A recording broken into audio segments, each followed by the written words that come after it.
Hey Chuck, how are you? Just a quick update. I played today, and guess what? I shot the best round of my life. 4 over 76 from the blue tees. Not the white, but the blue tees.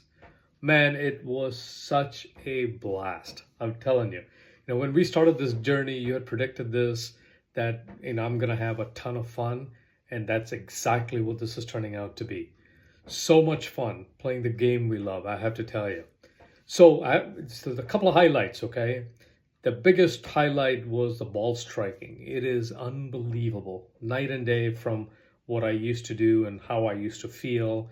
But get this, on a long par 5, I had a 265 yards against the wind, 10 mile an hour wind, I think, 10 to 15 mile an hour, lots of wind gusts in the LA area today. So 265 off the tee, 247 yards to the tee. I took a 3-wood and said, what the hey? And that was 10 feet from the cup, and I sank the eagle putt. It was unbelievable. That 3-wood shot, I can still remember, and it is probably the best shot that I've ever hit, probably. Anyway, so yeah, for sure, putting was on today. No question about that. I had a total of 30 putts. No 3 putts, and that is all great. But for me to get the ball there to the green is what enabled those putts to happen, right? So that's pretty key in my point of view. I had 8 greens in regulation, which I probably have never had, and then 7 near the fringe of the green. And I had 1 single bad drive through the entire round, and that was amazing. You ask how, and I have to tell you, it's again the same thing that we've been working on. The ball striking really was a result of just simplifying my entire swing, okay? And it's really to get the elbow into the pocket, that feel of getting the elbow to the pocket, but more importantly, releasing the club. So the power element of that, releasing the club, which is what I've been working on through the entire weekend, really, really helped. So again, single swing thought, club release at the end for the power, absolutely key. And I'm just starting out, man, and it is so freaking amazingly exciting. So thank you, Chuck. Really appreciate it, man. And look for more updates, okay? Thank you. Hey guys, so just a little follow-up here to that little video of Venkatesh. I wanted to explain kind of what's going on and why I'm doing what I'm doing and show you what I'm working on. So this is a swing of mine this morning. Obviously, swing a tiger on the right. It's one of my favorite swing videos of his, the old 2-iron stinger. So he's obviously going to hold off the follow-through here. It's not a normal follow-through, but you'll see so many similarities. And at the point of where everything really matters, at impact into the release, I'm hitting a little bit of a draw here. I prefer to hit a draw. Tiger obviously prefers to hit a cut. But the releases are slightly different. But the impact, the moment of truth, as it's often called, are very, very similar. I'm going to be a little bit shallower coming into the swing because, again, like I said, I like to hit a high draw. Tiger's coming down a little bit steeper because he's trying to hit a stinger here. But overall, body movement-wise, they're very similar. Now, I've gotten a ton of emails and comments on social media and YouTube and everywhere else. And so I just wanted to address all those because I don't have time to respond to each one of them individually.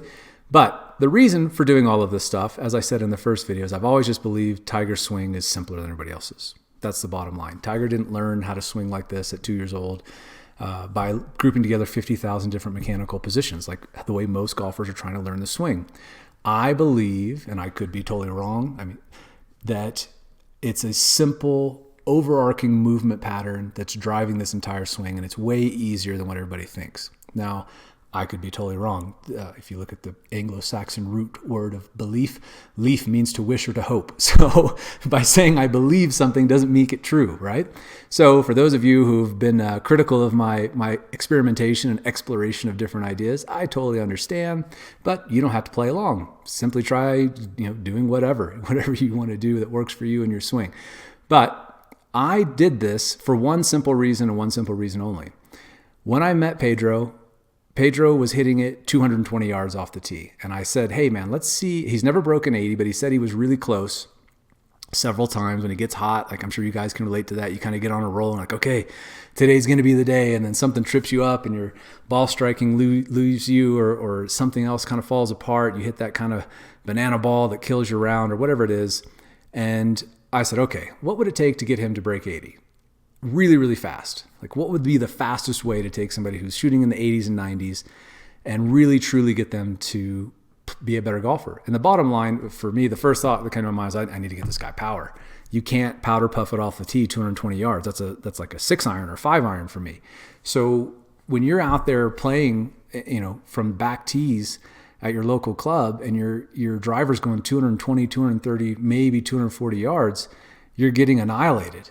It's just not going to work out. So the first thing I said is I'm going to get you power. So we went from 220, 230 yards, whatever it was, to almost 290 yards in 3 days, right?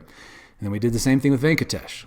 I said, okay, I want to get him power, but it's not just power. It's consistency, it's cleanliness of strike. And I wanted everybody to be able to consistently hit a draw. It's a very predictable, safe ball striking pattern to be able to hit kind of a high, soft, gentle draw. And it's easy to learn. And most golfers who swing over the top, this is like a game changer for them. So you can see that I'm coming in a little bit shallower than Tiger here because, again, I like to hit a high draw. It's a simpler pattern for most people, and it fixes so many things. Golfers who swing over the top have never felt a proper release. You can see I'm releasing the snot out of the club. It feels awesome to be able to release the club this comfortably, this freely through the shot and not worry about the ball going left. And it gives me a very balanced follow through and finish because I'm releasing all of my energy right through here, and then the club's slowing down and I'm just chilling out and letting it kind of pull me around to a follow through. As I said, Tiger's holding his off here because he's hitting the old knockdown stinger here. But you'll see a lot of similarities in the movement. Now here's the whole trick. Tiger didn't learn all these movements through 50,000 different positions, P1, P2, P18, whatever. It doesn't work. Golfers have not gotten any better. The balls are dramatically better. The courses are dramatically better. The clubs are dramatically better, and golfers still aren't dramatically better. And so that was my whole thing with this whole exploratory process was, how do I take somebody like Pedro or Venkatesh or anybody and get them to the promised land right away where they can completely change their game? And I'm not saying that their swing mechanics are exactly like Tiger Woods or that what I'm teaching them is exactly what Tiger Woods is doing. Nobody knows exactly what Tiger Woods is doing. It's fun to all guess and speculate, but until somebody can repeat that movement pattern exactly, then nobody knows because nobody has ever done it. Nobody has ever swung exactly like him. And of course, I've gotten emails too saying, hey, stop wasting your time trying to swing like Tiger. He's a freak. Nobody can ever do it. Well, I'm pretty darn close here for a decrepit guy with no rotator cuff muscles in the left arm, shattered left hand, broken neck, scoliosis. And this is all one basic movement pattern. Now, I'm not going to say what that basic movement pattern is because, again, I may be wrong.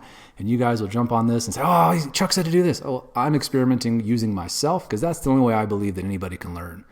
I don't believe that somebody can read a book and land an airplane very well. I don't want that guy flying my plane. I want the guy who's done it 1,000 times and has the experience.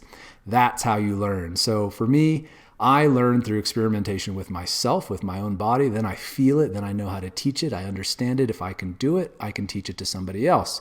And this is my swing as a very simple, basic movement pattern, that everything that you see position-wise that's happening in the swing is completely happening as a result of this one overarching movement.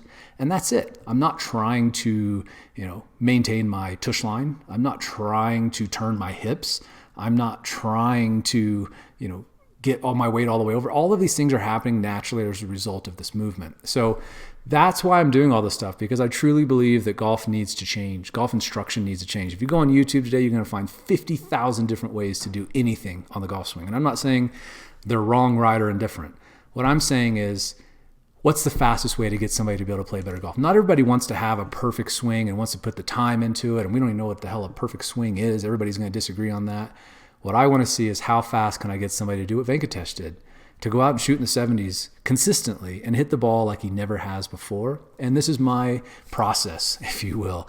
This is the way I like to do things is I experiment. I come up with ideas, I study things, and then I try it on myself, and then I get students who are crazy enough to let me experiment on them, and then they get good results if we, if we work out, which normally we do. So, that's the whole thing with this. So if you feel like this is a complete violation of the dead drill or whatever, I totally understand that. But again, this is all exploratory because I'm trying to solve a problem that the entire golf industry is struggling from. People will stop playing if rounds take 6 hours and they shoot 100 every time and they don't get any better.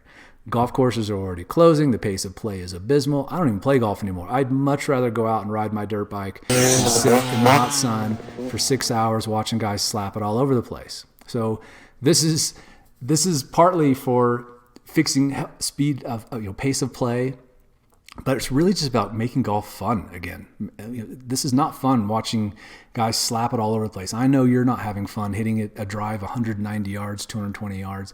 And if it can be done simply through a really, really simple basic movement pattern, then isn't it worth exploring that? Isn't that something that we really need in the golf industry, is for everybody to be able to go out and play really decent golf really fast? Well, I think so. But if you don't, I totally understand. You don't have to follow what I'm doing. Like I said, this is my own exploratory ideas. And like I said, I could be totally wrong. So hopefully you understand kind of why I'm doing things, and the reason I'm doing them. And hopefully you enjoy the journey.